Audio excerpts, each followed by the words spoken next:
수도권 최대의 항구 도시 목포.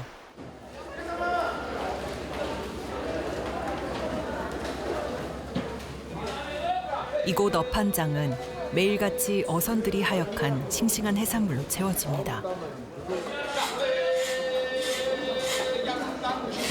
생선은 경매를 통해 전국 각지로 유통돼 우리의 식탁에 오르죠.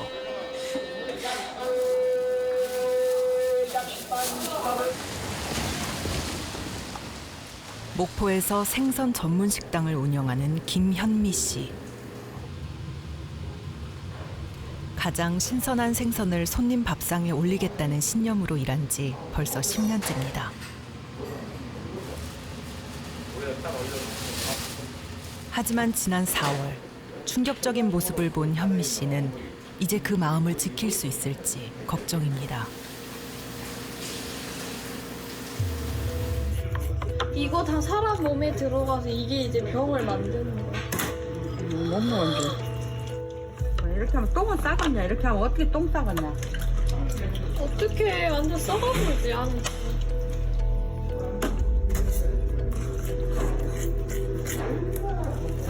이 위가 제일 맛있는데 그것이 있어갖고 다 버렸죠.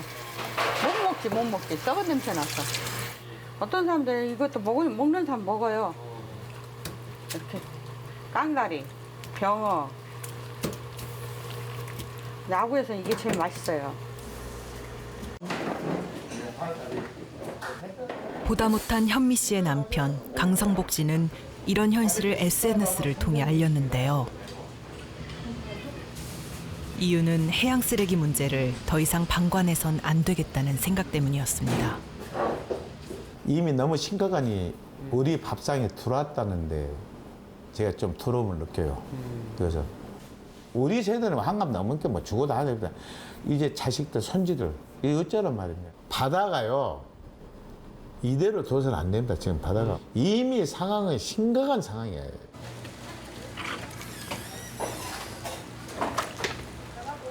사실 바다가 예전과 같지 않다는 걸 먼저 알아챈 건 수산시장 상인들이었습니다. 생선의 겉모습만 보고도 어떤 상태인지 금방 알아낼 수 있다는 상인들. 피치병 이 조그만 거 있잖아요. 500짜리 이거 나오지. 또 커피 나오지. 라면 봉다리 나오지. 과자 봉다리 나오지. 막 그래요. 소리 안 나? 뭐가 들어있는 것 같아요? 여가 봉다리 들어있는 거지. 봉다리. 설마 했는데 김. 아이고. 보고도 믿기지 않습니다. 이게 그 빵 있잖아. 빵 튀김한 빵. 그 마트에 파는 거. 빵이 여기가 들어있는 거야. 근데 야구가 이거를 먹었지. 잡식성인 아귀지만 이런 쓰레기까지 먹을 줄은 몰랐는데요. 대체 지금 바다에선 무슨 일이 벌어지고 있는 걸까요?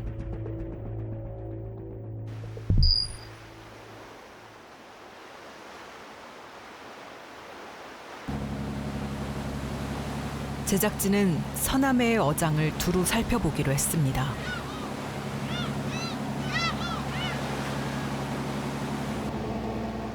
제철 맞아 한창 꽃새우 조업 중인 군산 어민들. 하지만 정작 조업보다 선별 작업에 더 많은 시간을 들인다는데요. 점점 많아지는 쓰레기 때문에 그물 올리기가 무섭다는 최승열 씨. 예전에 40년 전에 진짜로 물속이 많이 깨끗했습니다. 새우도 쏟아놓으면 빨갛게 새우만 들어오고 그랬었는데 지금은 완전히 쓰레기고 같이 들어버리니까 작업을 할 수가 없어요, 지금. 그런 입장입니다. 제가 이거 촬영한 건데 이렇게 물속에서 생활 쓰레기가 이렇게 많이 들어요. 어마어마해요. 매일매일 이렇게 올라온다는 거죠? 그러죠. 네, 많이 들 때는 막 배통말 같은 건 몇십 개씩 들 때도 있어요. 하루 조업으로 걷어올린 쓰레기가 갑판을 채울 정도입니다.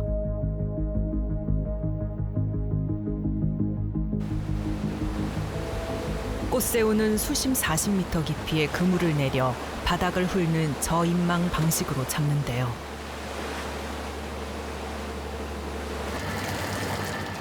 그렇다 보니 물 밑에 있는 쓰레기들까지 같이 올라오게 되는 것이죠.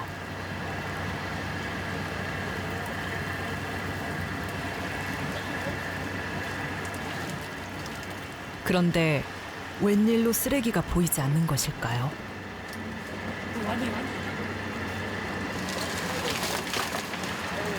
새로 고안된 그물에 비밀이 숨어 있답니다. 아, 쓰레기. 공발. 바로 쓰레기와 꽃새우를 분리할 수 있도록 만든 것이죠.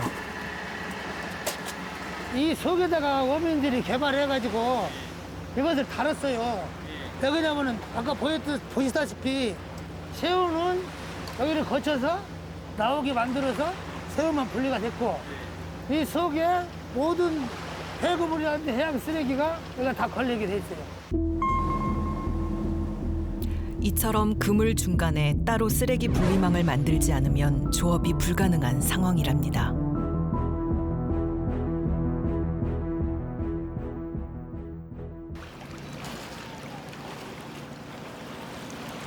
도대체 바닷속은 어떤 모습일까요?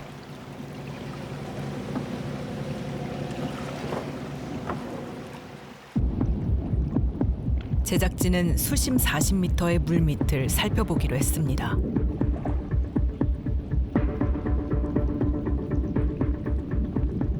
드디어 모습을 드러낸 바닷속. 유기물이 많아 해양생물의 산란장이자 서식처가 되어야 할 곳에 쓰레기들이 도처에 널려 있습니다.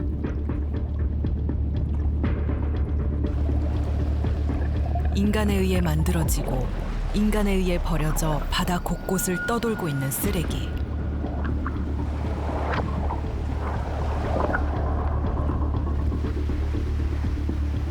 결국 쓰레기는 바다 밑에 가라앉거나 해안가 어딘가에 쌓이게 됩니다. 이런 상황은 서남해에 국한된 게 아니라 전국적인 현상입니다.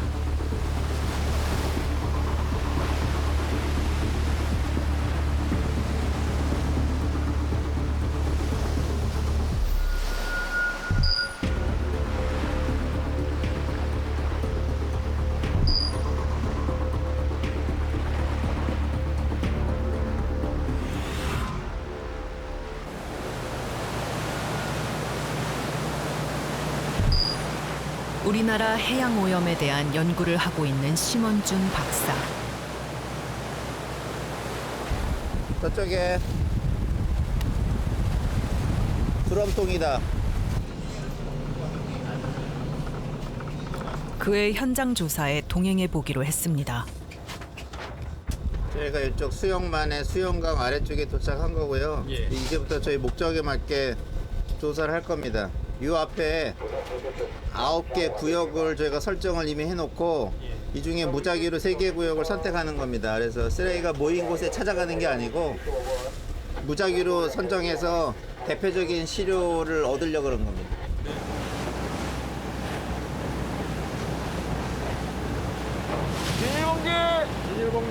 비닐봉지 2개 있습니다. 투명한 게 하얀색 하나, 사이즈는 2. 부유 쓰레기의 종류는 물론 크기까지 세세하게 기록하고 있는 연구팀. 공부 하나만 기록해. 발견된 쓰레기의 대부분은 플라스틱입니다. 사람들이 쓰고 버린 쓰레기들이 제대로 처리되지 않아 바다를 떠돌고 있는 것이죠. 킬로미터적으로 환산해보면 대략적으로 플라스틱만 한 100, 한 3, 40개 정도 나요. 1평방킬로미터. 밝혀진 결과만 보면 수영강을 끼고 있는 수영원 앞쪽에서 생각보다 굉장히 많은 쓰레기도 발견되고 양도 꽤 많았고요. 강이나 도심을 끼고 있는 곳에서 확실히 많은 쓰레기가 나올 수 있다는 걸 확인한 것 정도로 보면 될 것 같습니다. 모든 강물은 바다에 닿습니다. 육지의 쓰레기 역시 수거되지 않으면 언젠가 바다에 닿죠.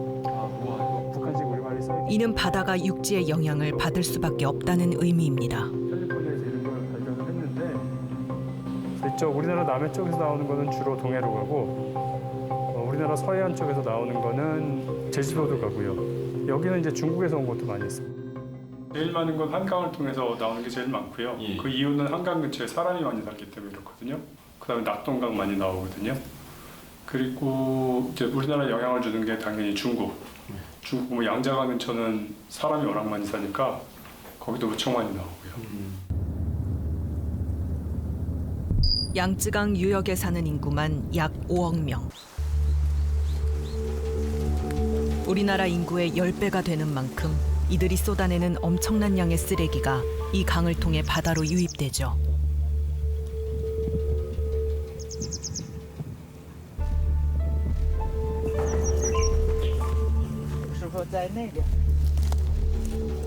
다행히 중국 정부의 노력으로 많이 개선됐다고는 하지만 홍수라도 발생한다면 역부족입니다.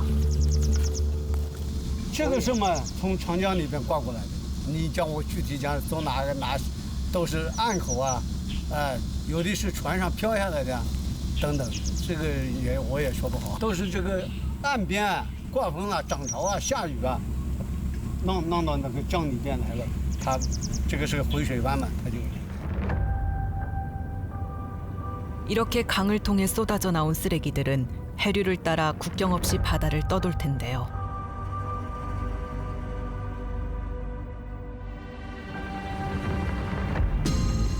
한 보고서에 따르면 양쯔강에서 매년 바다로 유입되는 플라스틱 쓰레기의 양을 연간 147만 톤으로 추정하고 있습니다.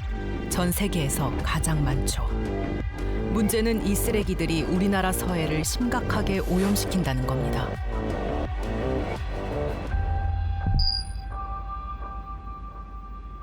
서해에 위치한 외딴섬 궁시도. 한땐 유인도였지만 사람들이 떠나자 섬은 괭이 갈매기들의 차지가 됐습니다.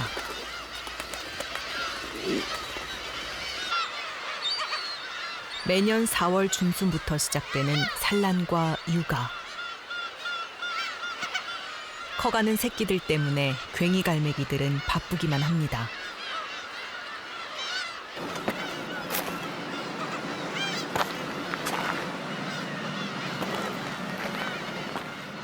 괭이 갈매기의 서식 환경 연구를 위해 궁시도를 찾은 바다새 연구팀.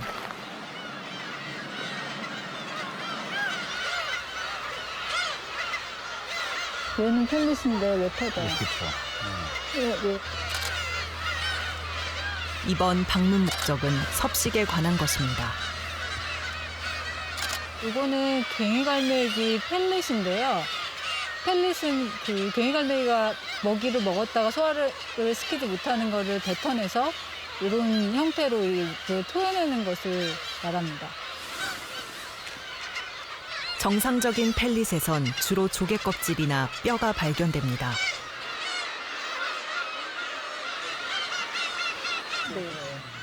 그런데 흔히 볼 수 없는 형태의 펠릿.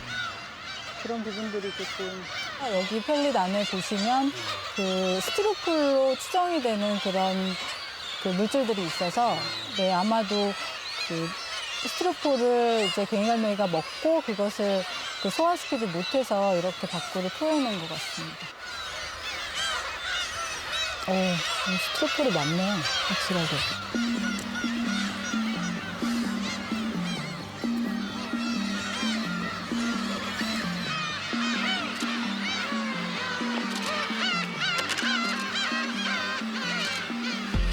놀라운 건 다른 펠릿에서도 플라스틱이 발견된다는 것입니다. 괭이 갈매기들은 왜 플라스틱을 먹어야만 했던 것일까요? 그 이유를 짐작하기는 어렵지 않습니다.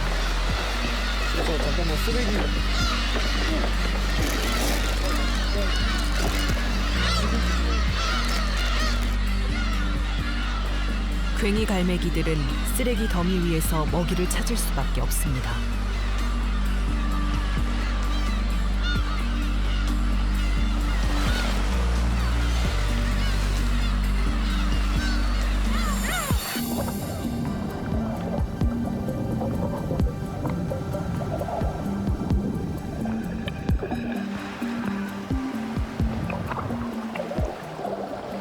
몸속에 있는 모든 플라스틱이 갈매기나 뭐 이렇게 펠릿이 토하는 바다새라도 그 모두 전량을 토할 수는 없다고 합니다. 그래서 얘네들도 이제 이 개체들도 영향을 줄 수는 있는 종인 것 같고요. 이게 생물에 얼만큼 전이가 되는지 이런 것들을 파악하는데 괭이갈매기가 지표종으로서 좀 사용될 수 있을 것이라고 생각을 하고 연구를 진행하게 되었습니다.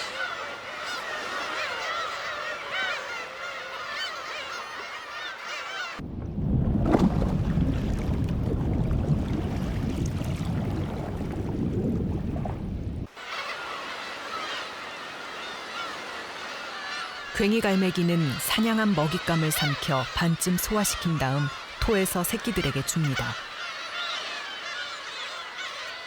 그런데 정작 자신도 모르게 새끼에게 플라스틱을 먹일 수도 있는 현실. 새끼들 같은 경우에는 조금 더 소화력이나 이런 것들이 좋기 때문에 더 많이 흡수가 돼서 또 괭이갈매기 같은 경우에는 지금 한 20년 이상 생존하는 걸로 알려져 있어서 나이가 점점 들수록 좀 더 큰 영향을 받을 수는 있을 것 같은데요. 새들이 죽는 이유는 다양합니다. 그렇다면 해양 쓰레기 때문에 죽는 새들은 얼마나 될까요?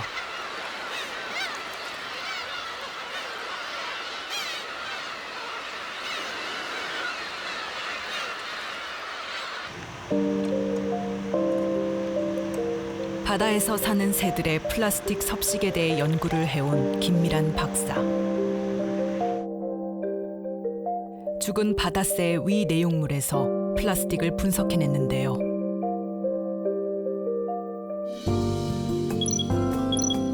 연구 결과 모든 새들에게서 플라스틱이 검출됐습니다. 특히 바다제비의 경우는 다른 새들에 비해 더 많은 플라스틱이 나왔는데요. 바다제비가 한 50g 정도밖에 안 나가는데요. 먹은 플라스틱의 양이 몸무게의 0.1% 이상이 되는 플라스틱을 이제 섭취한 경우도 많이 확인할 수 있었습니다. 바다제비의 경우 한 개체당 발견된 플라스틱 개수가 평균 18개, 최대 65개까지 확인됐습니다.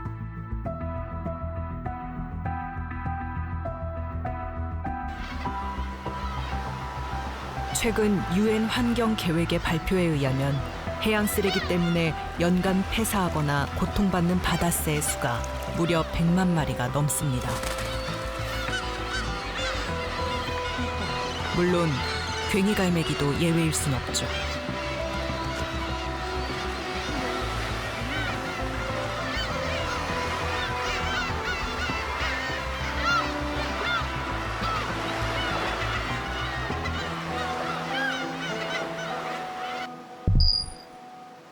우리가 만든 쓰레기로 생존의 위협을 받고 있는 건 바다새만이 아닙니다.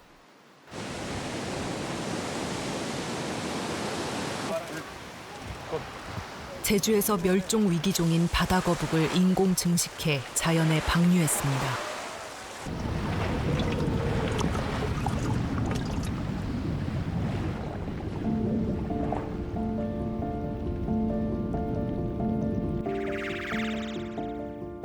하지만 처음 바다로 나간 2살 배기 어린 거북은 11일 만에 사체로 발견되고 말았습니다.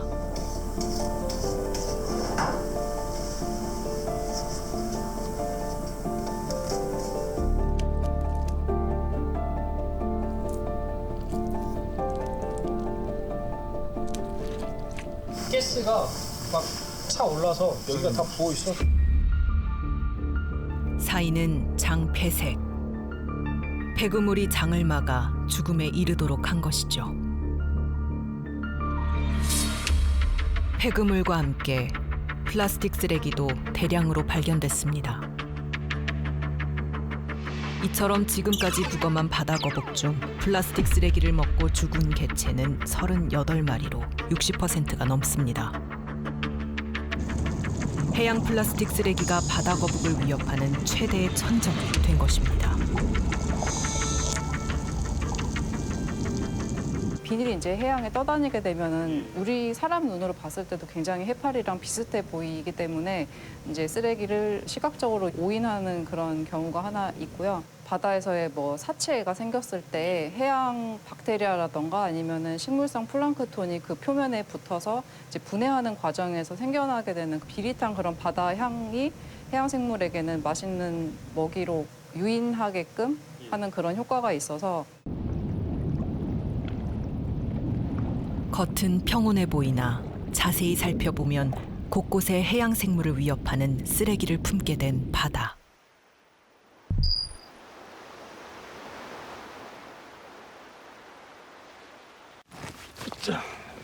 지난 6월, 박성재 씨는 평생 잊을 수 없는 경험을 했다고 합니다. 여느 때처럼 프리다이빙을 하다가 일생에 한 번 볼까 말까한 바다거북을 봤기 때문인데요. 보니까 거북이도 거의 많이 지쳐가지고 제가 발견 못했으면 아마 죽었을 거예요. 네. 바다거북은 보통 1시간 정도 숨을 참을 수 있는데요. 당시 녀석은 폐구물에 걸려 사경을 헤매고 있었습니다. 야, 이쪽 발도 묶겠네. 야, 손발 다 묶겠네.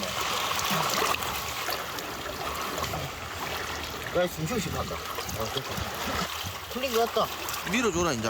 또 있다. 와, 이 사람들 이거 함부로 버리는 거, 이거.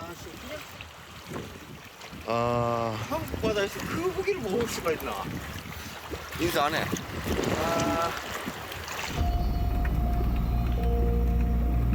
발견되지 않았으면 꼼짝없이 목숨을 잃었을 바다거북.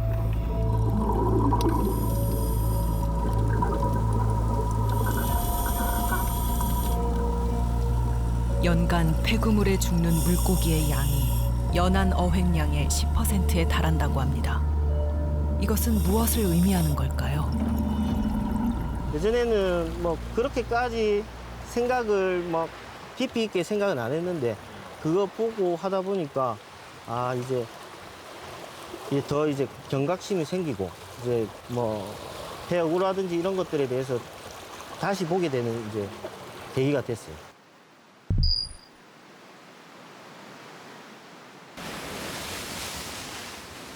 천혜의 자연 환경을 가진 청정 제주.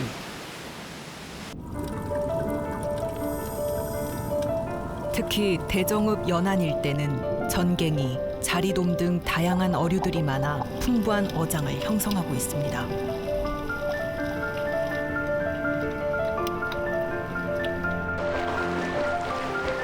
그렇다 보니 먹잇감을 찾는 돌고래들이 자주 모습을 드러내는데요.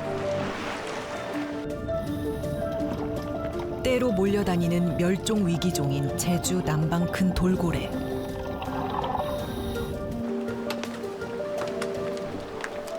찾아봐야죠.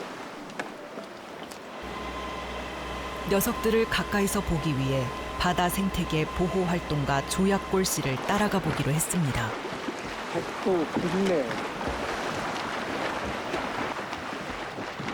현재 제주도를 찾는 남방 큰 돌고래의 전체 개체수는 약 130마리. 이날 운이 좋게도 70여 마리의 돌고래떼를 볼 수 있었습니다. 등 지느러미에 손상이 생겨 있거나 꼬리 지느러미가 아예 잘리거나 전체 개체군의 건강 상태에 사실은 좀 위험 신호가 있는 개체들이 여러 마리가 있어서 저희가 되게 주의 깊게 지금 살펴보고 있습니다. 녀석들은 적게는 10여 마리에서 많게는 50마리 이상씩 무리지어 다니는 것이 특징인데요. 빠르게 바닷속을 헤엄치며 먹이도 쫓고 서로 교류를 하며 살아갑니다.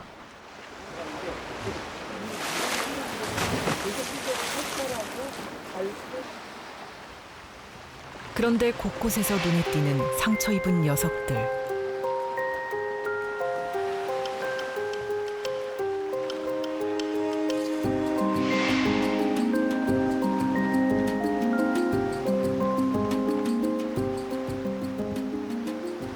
2년 전 관광객에 의해 발견된 이 녀석은 꼬리 지느러미가 아예 없습니다. 꼬리가 왜 저래?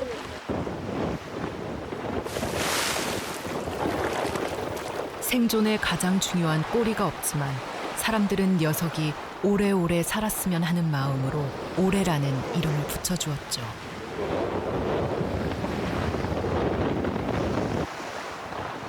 마빈도 그 후로 남방 큰 돌고래 오래를 꾸준히 관찰해왔다는 조약골 대표. 마빈이라는 개체도 지금 지나갔고요. 마빈. 바로 이 앞에 있네요. 오래. 네네네. 바로 지금 앞에 있어요. 꼬리 지느러미가 없는데도 불구하고 필사적으로 무리를 뒤따르는 오래. 오래는 언제까지 무리와 어울리며 험한 바다에서 살 수 있을까요? 아마 뭐 이런 낚싯줄이나 뭐 폐그물이나 이런 것들이 지금 등이랑 그다음에 꼬리 사이에 이렇게 걸리면서 잘려 나간 게 아니겠느냐. 한 번에 잘려가면 생존하기 힘드니까. 그렇죠. 네. 장난을 좋아하는 녀석들에게 놀잇감이 될 수도 있는 밧줄. 그러나 자칫하면 목숨을 앗아갈 수 있는 죽음의 덫.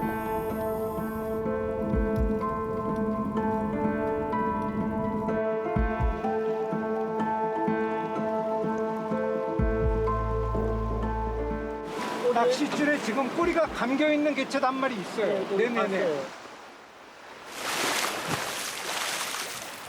이날 하루 동안만 낚싯줄을 매단 돌고래 2마리가 발견됐습니다.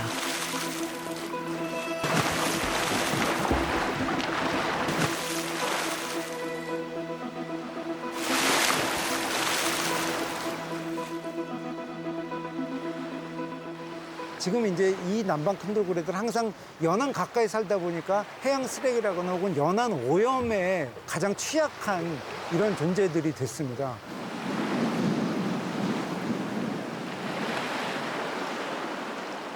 낚싯바늘이 몸에 박히면 남방 큰 돌고래는 평생 끌고 다니거나 상처를 입겠죠.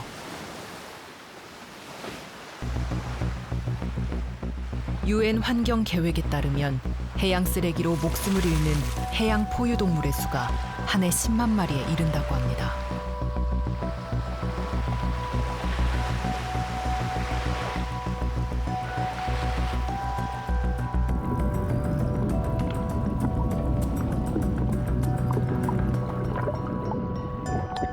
이곳에서 남방 큰 돌고래들이 안전하게 바닷속을 마음껏 누비는 날이 언제나 가능할까요?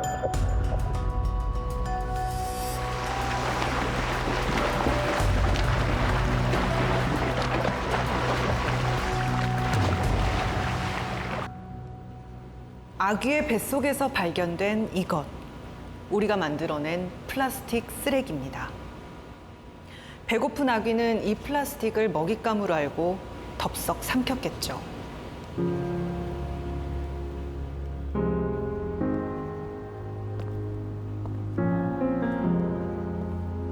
그리고 아귀 같은 물고기뿐만 아니라 바다새까지 고통받고 있다고 하니까 가슴이 너무 아픕니다.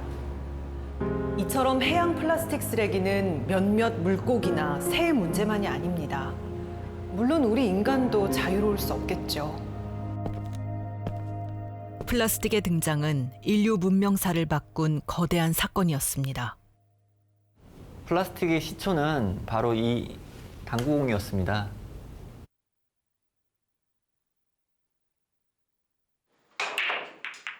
(150년) 전만 해도 귀족 스포츠의 대명사라 여겨졌던 당구. 당시 당구공의 재료는 코끼리의 상아. 하지만 너무 비싸 대안을 찾아야 했고 드디어 1869년 꿈의 소재가 개발됐습니다. 사실 인류의 재료적인 혁명에 있어서는 굉장히 이로운 소재였다고 보시면 될 것 같습니다. 그렇게 등장한 플라스틱. 예전에는 물자가 워낙 귀했기 때문에 사실 처음에는 그렇게 소비가 활발하게 이루어지지는 않았습니다. 그래서 라이프 매거진이라는 데서 이제 1955년에 Throwaway Living이라는 타이틀로 이제 광고를 내기 시작하는 게 쓰고 버리는 삶이 시작되었다.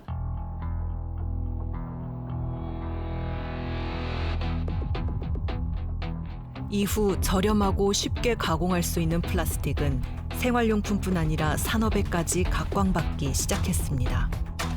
바야흐로 플라스틱 시대가 열린 것이죠.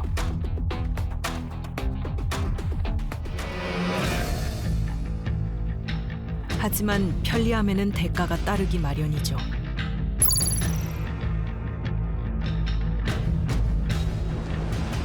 값싸고 쉽게 버릴 수 있는 플라스틱을 누린 우리는 수천 년의 시간 동안 플라스틱 쓰레기를 안고 살아가야 할지 모릅니다.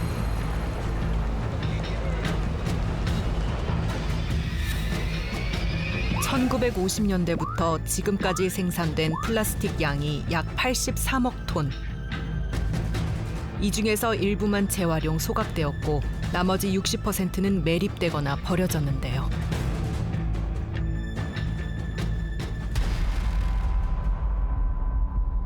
그 많은 쓰레기들은 지금 어디에 있을까요? 그동안 우리는 플라스틱의 장점에 취해 혹 플라스틱의 단점을 모른 척하고 있었던 것은 아닐까요?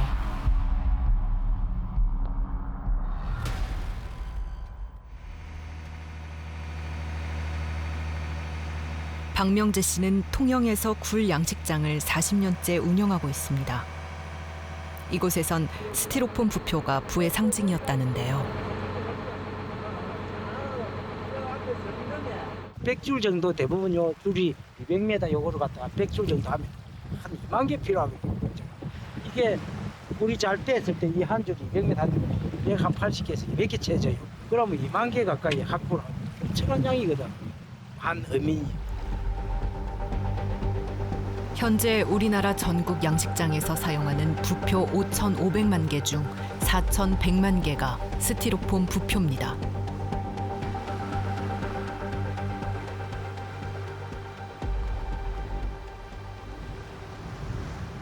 이날 사용하던 스티로폼 부표를 새 부표로 교체하는 작업을 진행했는데요. 굴 수확 전에 꼭 바꿔야 한다고 합니다.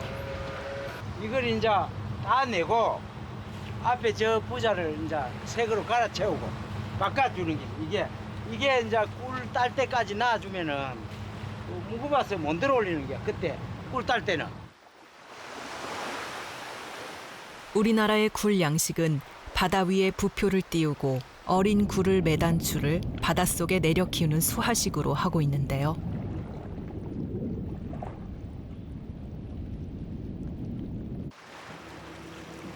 최근 이 부표가 해양 오염의 주범으로 지목돼 명재 씨는 한숨이 깊어졌습니다. 이거 봐, 해적 생물이 얼마나 오는지. 이거 봐, 이 보잖아. 다 털면은 엄청난 양이 해적 생물이요 봐. 이 여러 가지 파래, 미역, 개찌렁이, 그 미더덕, 뭐 청각 다 붙잖아. 이 봐.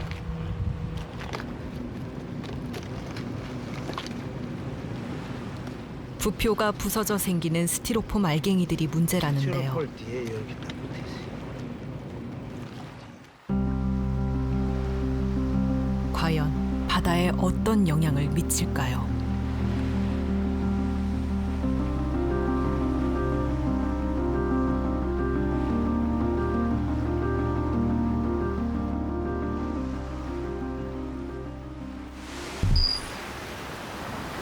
국내 연안 해양 플라스틱 쓰레기의 55%를 차지하고 있는 스티로폼 부표.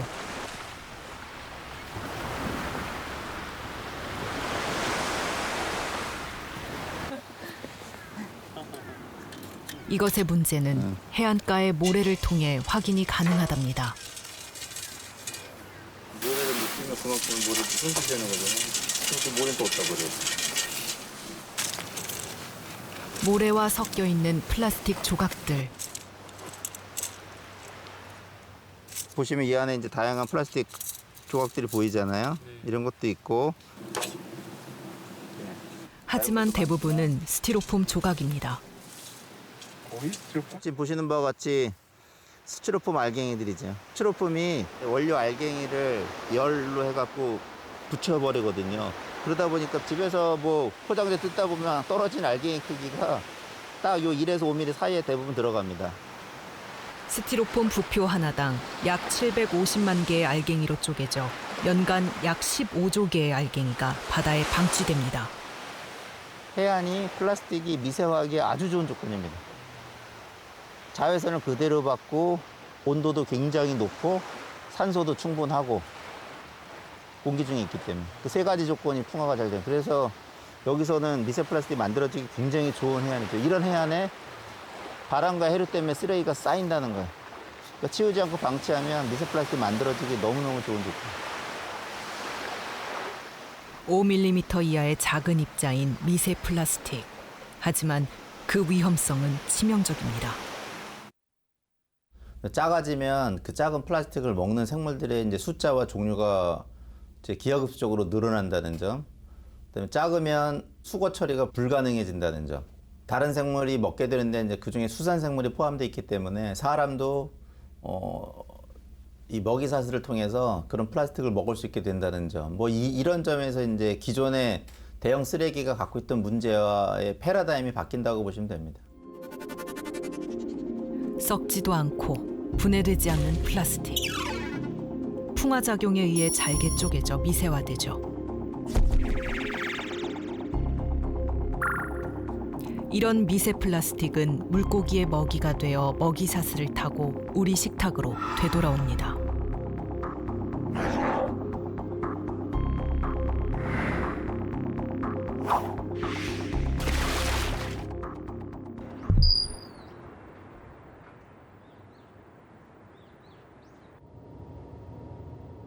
그렇다면 시중에서 판매되는 멸치와 어패류엔 미세 플라스틱이 얼마나 들어있을까요?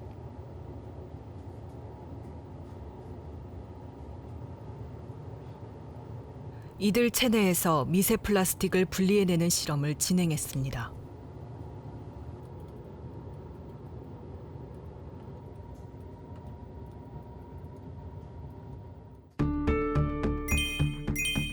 그 결과 모두 미세 플라스틱 검출.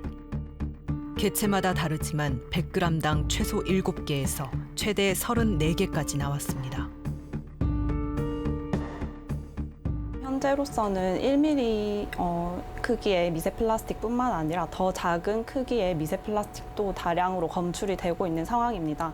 그래서 작은 플랑크톤부터 상위 포식자까지 다양한 생물들이 미세 플라스틱을 섭식할 수 있고, 그리고 먹이망을 통해서 전달이 될 수 있기 때문에 나중에는 인간에게까지 그 미세 플라스틱이 전달이 될 수 있다고 생각합니다. 바다의 미세먼지라 불리는 미세 플라스틱. 학자들의 연구에 의하면 우리는 매주 신용카드 한 장 무게인 5g의 미세 플라스틱을 섭취하는 것으로 나타났습니다. 그렇다면 점점 우리 몸에 쌓이게 될 미세 플라스틱은 어떤 문제를 일으킬까요? 플라스틱이 만들어질 때 용도에 따라서 굉장히 다양한 화학 물질들이 첨가가 됩니다. 그런 첨가된 물질에는 이미 잘 알려져 있는 환경 호르몬 같은 것들이 포함이 되어 있는데, 이런 이제 플라스틱들이 환경에 노출돼서 분해될 때 그 속에 있는 이제 그런 유해 화학 물질들이 흘러서 나오게 됩니다. 입자에 포함된 화학 물질이 계속적으로 흘러나와서 그 화학 물질에 의한 또 영향이 있을 수가 있습니다. 더 이상 방관해서는 안 될 해양 플라스틱 쓰레기 문제. 통영시는 지난 12월 말부터 섬 곳곳을 다니며 쓰레기를 수거하고 있는데요. 가운데 패봐. 아니 저 무슨지.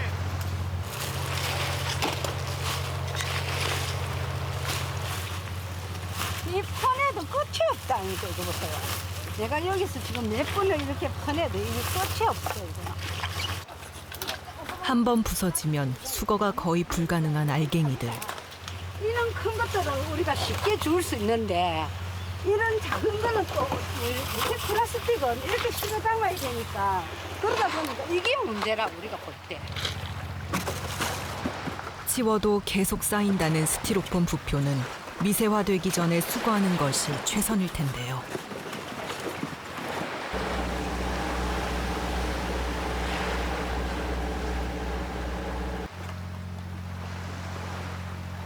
매일 수거선이 돌아다녀도 쓰레기를 다 수거하기는 역부족입니다.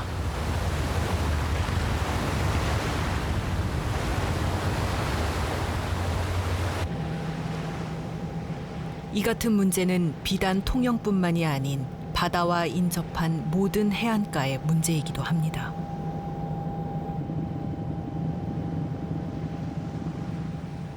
그래서 정부는 2025년까지 친환경 부표로 교체, 스티로폼 없는 바다를 만들겠다고 발표했습니다.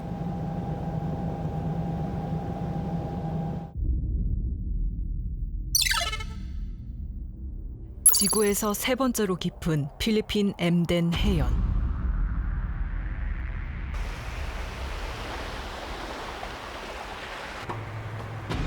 지난 3월 미생물 해양학자 온다 박사는 미개척구역인 이곳을 탐사했습니다. 수심 약 10,000m가 넘는 엠덴 해연은 에베레스트산 높이보다 더 깊은 곳인데요.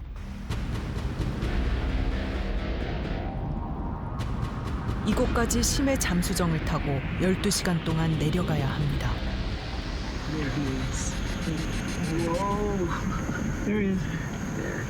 Surface LF depth 10045 at bottom. Repeat, at bottom.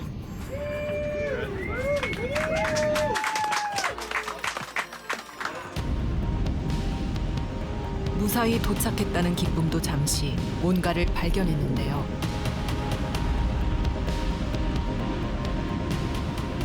We saw this one material floating. So I told Mr. Viscovo, hey, Victor, that's probably a jellyfish, and that's the deepest jellyfish to be recorded. So we went to that direction. We were running after this floating white material. But as we approached the material, it became more clear. It became clearer that it was not a jellyfish, but rather a plastic bag. 온다 박사는 엠덴 해연 바닥을 보면서 슈퍼마켓을 떠올렸다고 합니다. 제품 포장지를 포함해 곰인형 등 다양한 쓰레기들이 있었기 때문입니다.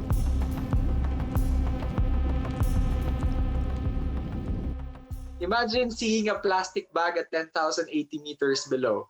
I thought I was out of this world. But the moment I realized that there was plastics down there, it just brought me back to reality. That was a punch in the gut.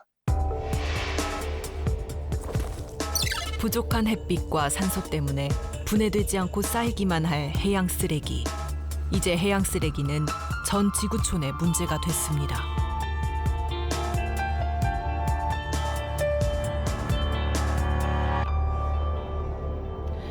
어쩌면 바다는 우리에게 끊임없이 구조 신호를 보내고 있었을지 모릅니다. 그럴 때마다 우리는 바다가 그렇게 크고 넓은데 뭐 별일 있겠어? 라며 무심코 지나쳤을 수도 있겠죠. 그러는 사이 해양 쓰레기들은 엄청나게 쌓여 해양 생물은 물론 인간까지 위협하는 지경에 이르고 말았습니다. 썩지 않고 오래가고 국경을 모르는 해양 쓰레기들. 더 늦기 전에 우리 모두 작은 것이라도 실천해봐야 되는 거 아닐까요?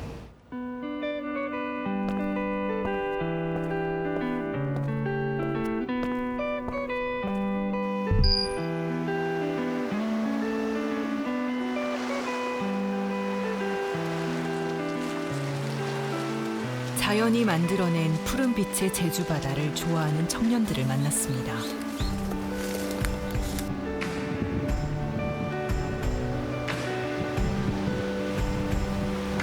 (10년간) 이곳 바다를 놀이터이자 친구 삼아 지냈다는 변수빈 씨. 오늘 더 안전하게 갑시다. 그런 수빈 씨가 요즘 바다를 찾을 때마다 하는 일이 있습니다.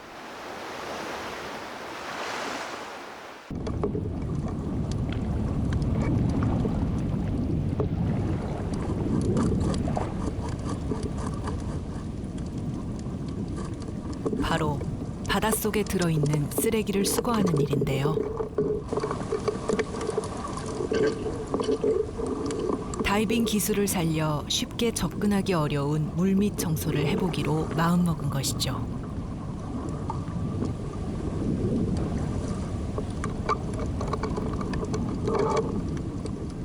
동호회의 이름은 디프다. 고래 별자리에서 스스로 빛을 내는 별인데요. 바다 정화 활동하는 이들의 모습과 닮아 있습니다.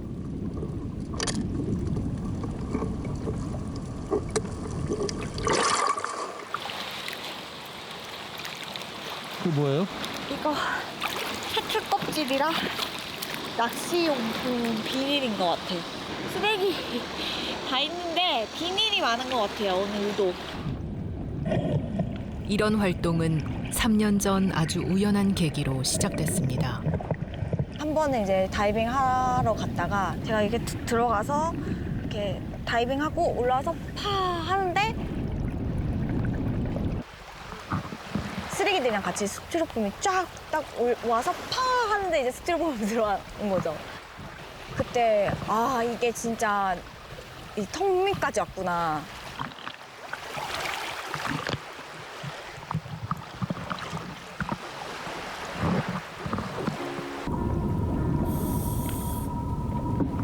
물 밑에 형형색색의 산호초와 다양한 물고기를 바라보는 것, 그녀가 꿈꿔온 일입니다.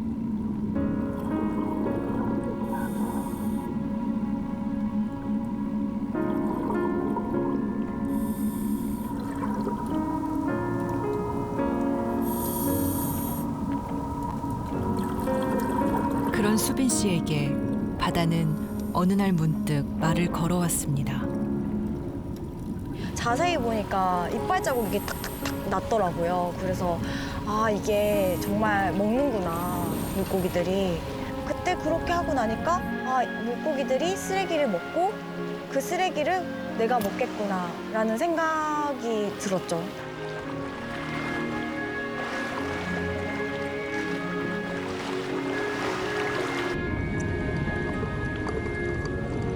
그 후로 바다가 달리 보이기 시작했다는 수빈 씨. 이전엔 안 보이던 쓰레기들이 그녀의 눈에 들어왔습니다.